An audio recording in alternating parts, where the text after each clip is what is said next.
Hey guys, welcome back for another episode of Silver Suggests, and what we've got for you today is Celeste. Now, Celeste has been out since January of 2018, and it was confusing to me when I first heard it and saw the title picture, because I thought Celeste was the name of the character. That's not true. The Celeste is actually the name of the mountain that you are climbing in this 2D platforming puzzle game.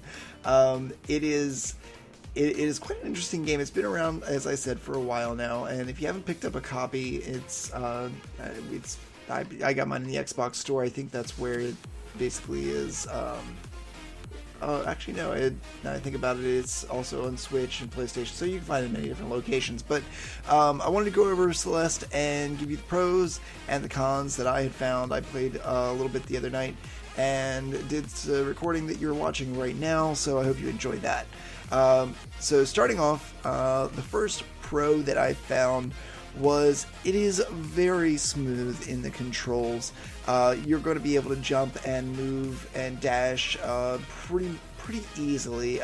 It's not super involved, which is very convenient. It's kind of something that you really want when it comes down to any kind of controls on a game. So this one really hones in on that and makes it so that it's one you can easily just pick right up. I think it's something that anyone could do from any age level and not feel like it's absolutely awful to do at any point in your life.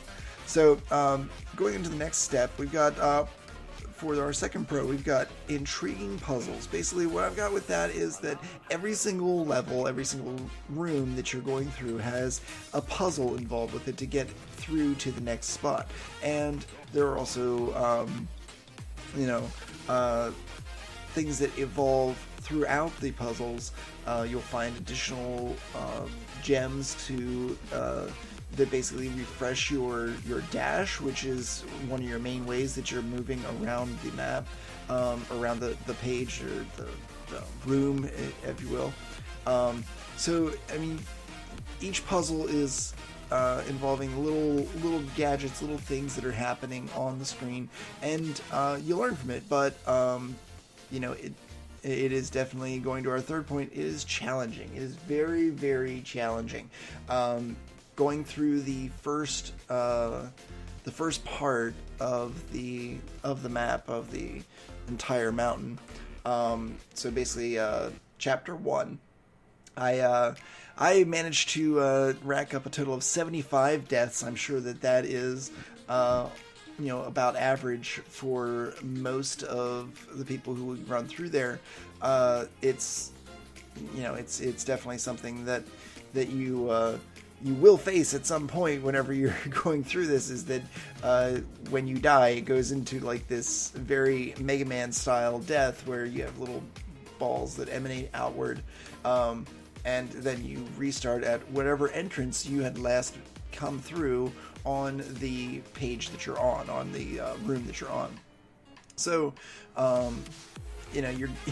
it's one of those things that's just kind of gonna happen, and so as you explore, I mean, you are basically just trying to get through, but there are so many different hidden rooms that you're going to have to find to actually get through. I mean, you don't have to find the hidden rooms to get through, but as a completionist, that's something that you may want to. I imagine you could probably get through the entire game pretty easily without looking for the hidden rooms, which are just getting you extra score to because the game is designed as a speedrun game. You're trying to get through, complete it as fast as possible, or get through all of the collecting all the items as fast as possible. And generally the speedruns, it's try to do it without any deaths, because obviously a death sets you back. So that is, for somebody who wants to speedrun, this is an excellent game for you. And the hidden rooms is just like a nice little extra Easter egg to find something. There is even like a little bit of a story with this, which is the main character, whose name is Madeline, which you can change if you choose to, but it's not that important. It's just for the views of it. She's climbing this mountain and she runs into some rather off the wall things, including some people, but also her story and what has happened and why she's doing this in the first place.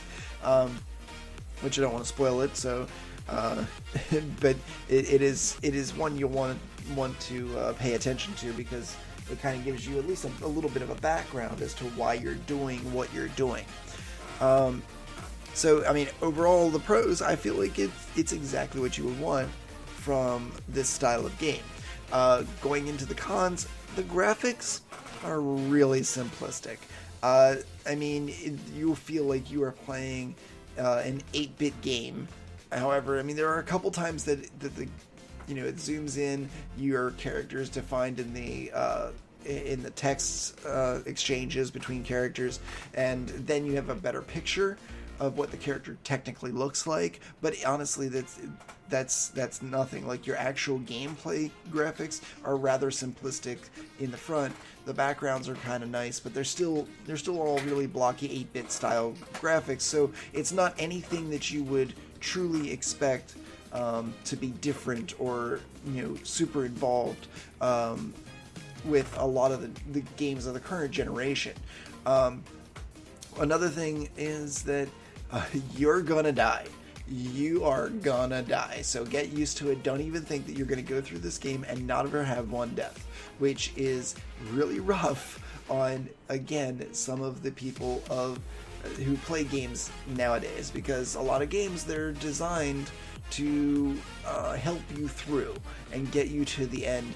It's a journey through a story, not so much a journey through the pain of avoiding death, and that goes back to the 8-bit style games of the NES, some of the Super NES, but those genres, those that kind of existed back at that point in gaming history. You harken back to that very easily with this. And then the last one I've got as a con is, honestly, this is similar to all the other single player run through games, puzzle games. It's a one and done. Like, once you're done, once you're through to the entire end of the game, unless you're doing speed running, there's really no reason to go back through. You've finished the game, you've completed all the levels, you've solved the puzzles. There's there might be a few that you missed because you didn't find a certain secret room or something, but that's up to you. If you really want to go back through and find all that, like, you've completed the game. So the question is, do you want to keep going back through and try and perfect it? Like, if you're trying to achieve a perfect score, collecting all the collectibles, then you can do that. And then there's also the speedrunning aspect, like, so replayability is all based on you. If you're completing it for the, a few of the puzzles and actually getting the end result of the game, then you're still done with it. And otherwise, you're just speedrunning through the same levels over and over again, trying to get a little bit better time. And I mean, that can get very monotonous. And plus, there's no sequel planned for Celeste at this current point. The developers basically have stated that they have plans to work on other projects, and so there's no Celeste 2 in future. So basically, this is it. Like, this game is, once you are done with it, it's going to be very easy to just set it aside and never play it again. So you might want to just take your time in how you approach it. But if you take too long, then you might lose the controls and how you're actually timing everything whenever you're going up the mountain. So I mean, it's up to you. But in my end verdict, the answer is obviously yes. Like, Celeste is an easy game to pick up and enjoy, because it is challenging. And I mean, who doesn't really enjoy a challenge? Like, that's the human race right there in a nutshell. We're trying to challenge ourselves to be better, and this game is absolutely one of the ways you can do it. So I do strongly suggest you pick up Celeste and enjoy it. that is bringing us to the end of the video. So if you have not already, tick the bell, hit the like button, subscribe if you can. I really appreciate it. I do stream live on Twitch every Monday, Tuesday, and Saturday at 9 p.m. Eastern Standard Time. Various different games. But stop in, say hi, let me know where you came from, and yeah, leave a comment in the below and just let me know how you feel about the video, if you played the game and anything I might have missed. Thanks a lot, guys. Enjoy one of these other 2 videos if you have not already clicked on those, and have a great day.